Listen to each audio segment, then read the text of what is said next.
كسكسو تحت الطلب، طلبوه مني بعض الاخوات لهاد الكسكسو هذا. كيف كتشوفوا غنحتاج دجاجه منقيه ومغسوله. كيمكن لك تستعمل دجاجه مقطعه ولا هكا صحيحه. الدجاج كيبقى على حسب عدد الاشخاص، على حسب الرغبه ديالكم.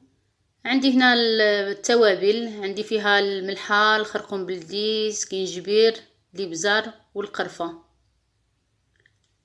العطريه كتبقى على حسب الكميه ديال الدجاج اللي غطيب. عندي انا معلقه من الحاجه، والابزار دائما كنعملو ناقص. غنخلط هاد التوابل في اناء مع بعضهم كيف كتشوفوا معايا، لان غنستعمل دجاجه صحيحه. غنخلط التوابل باش غندهن بها هاد الدجاجه هادي. درت هنا التوابل ديالي كامله، القرفه، الملحه، سكينجبير، الخرقوم بلدي، القرفه، الابزار. غنزيد عليهم شويه د الماء كيف كتشوفوا معايا باش هاد العطريه هادي غتندمج لنا مع بعضها. وغنزيد واحد المعلقه د السمن. كيف كتشوفوا معايا غندمج السمن مع التوابل اللي خلطتها مع الماء حتى كيرجعوا بحال البوماده، كيندمجوا ما بيناتهم. وكنجيب داك الدجاجه ديالي كندهنها بهاد التوابل كيف كتشوفوا معايا. غنستعمل الايد ديالي باش نقدر نتحكم في الدجاجه. كيف كتلاحظوا غنتسارع على الجوانب، غندوز على الجوانب ديال الدجاجه كامله بما فيها العنق، الجهه د العنق من الداخل والاحشاء ديال الدجاجه. كندهنوا بداك العطريه باش داك الدجاجه حيت غطيب صحيحه كتشرب لنا داك التوابل. كيف كتشوفوا معايا غندهنها مزيان. هنا عندنا العنق ديال الدجاجه كيكون زايد، غنقصو منه وكندهنوها مزيان كيف كتلاحظوا معايا. وغنحتفظ بها جانبا تشرب داك التوابل اللي فيها كيف كتلاحظوا.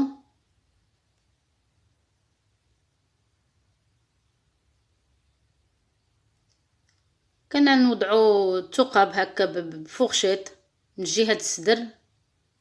الصدر هي الجهه اللي كتكون قاصحه في الدجاجه. من الدجاجه ديالنا كتاخذ لنا التوابل، كتشرب لنا داك العطريه.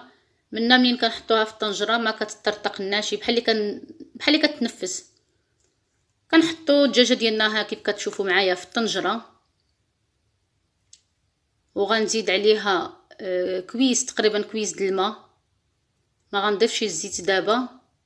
دائما الدجاج كنديرو فوق النار في الاول غير مع الماء باش كياخذ لنا اللون. ملي كنعملو الزيت معاه في الاول داك الدجاج كيتيدم وما ما كياخذش اللون اللي خصو باش يجي مذهب. كنحطو كيف شفتوا معايا الدجاجه وزدت عليها داك الكويس د الماء، حطيتها فوق النار مهيله. كل مره كنقلبها على جهه حتى كتقبط لي اللون هكا. كنضيف بصله مشلضه وكنضيف كاس لارب ديال الزيت.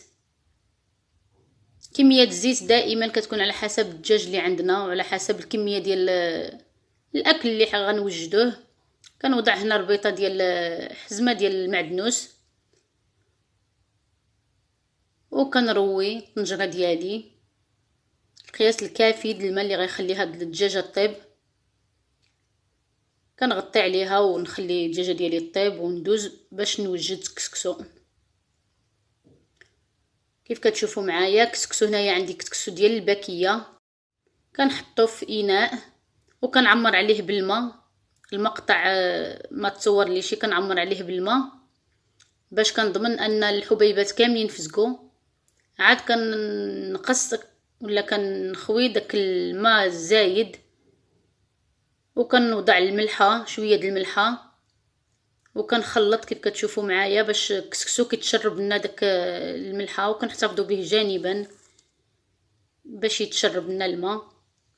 كندوز في هاد الاثناء نوجدوا البصيله ديالنا اللي غنعسلو. البصله كيف كتشوفوا قطعتها هكا شرائح، وضعت ملعقه السمن والعطريه، عندنا سكينجبير، الخرقوم، القرفه، الابزار، الملحه قليله لان غنحتاجوا البصله معسله. كنضيف كاس لارب ديال الزيت. غنضيف هنا سكر سنيده من 4 حتى 5 المعالق، وكنحطوا الطنجره ديالنا فوق النار، نار مهيله، وكنخليو داك البصيله تهبط على خطره، نغطيو عليها ونخليوها تهبط. كان خاصني في الاول نوضع معاها الزبيب باش في نوبه يطيبوا مع بعضهم. هنا نسيت ما وضعتش الزيت في الاول، عفوا الزبيب في الاول. انا ضفت هنا كاس ديال الزبيب اللي هو مغسول من قبل، وكنخليه يطيب مع هاد البصيله. كيف كتلاحظوا النار متوسطه حتى ما بين مهيله ومتوسطه باش داك البصله ما كتحرق الناشي.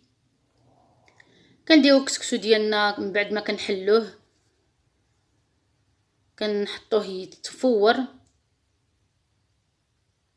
كيف كتشوفوا معايا البصيله ديالنا ها هي وجدت كتعسل وكتهبط. الكسكسو ديالنا ها هو طلع التفويره الاولى وفسخناه بكاس د الماء، وخليناه عاوتاني تشرب داك الماء ورجعناه يتفور. الدجاج ديالنا ها هو واجد. كيف كتلاحظوا معايا الكسكسو ملي كيتفور كنفسخوه بمعلقه السمن. غنخلطوا داك الكسكسو بداك المعلقه السمن باش يتخلط معاها مع الحبيبات كاملين. كيف كتلاحظوا معايا، وكنحلوا داك الحبيبات كيتعزلوا على بعضهم. داك الدجاجه ديالنا كنحطوها في الوسط كيف كتشوفوا معايا، وكنروي الكسكسو ديالي بداك المريقه اللي طاب فيها الدجاج. كيف كتشوفوا معايا كنروي القياس اللي غيبلل لنا داك الكسكسو اللي عندنا، ما نعملوش المرقه اكثر من القياس. وكنحطوا داك البصيله معسله مع الزبيب هكذا فوق من داك الدجاجه تقريبا، حتى كنغطيو الدجاجه كامله بداك البصيله والزبيب. كيف كتشوفوا معايا كسكسو هذا كيجي الطعم ديالو هائل. الاكثريه ملي كيتكال سخون في هذا البرد. هذا الشكل النهائي ديال الكسكسو ديالنا. كنزوقوه باللوز مقلي في الزيت، ولا هذا استعملت اللوز انا حمرته غير في الفران. كنتمنى الكسكسو ديالنا هذا ينال اعجابكم، الوصفه ديال هذا النهار تنال اعجابكم. وشكرا للمشاهدين على المتابعه. كسكسو هذا اهداء لبعض الصديقات طلبوا مني المقادير والطريقه ديال هذا الكسكسو بالتفايه. كيف قلت كنشكركم على المشاهده والى وصفه مقبله ان شاء الله مع مطبخ الشماليه.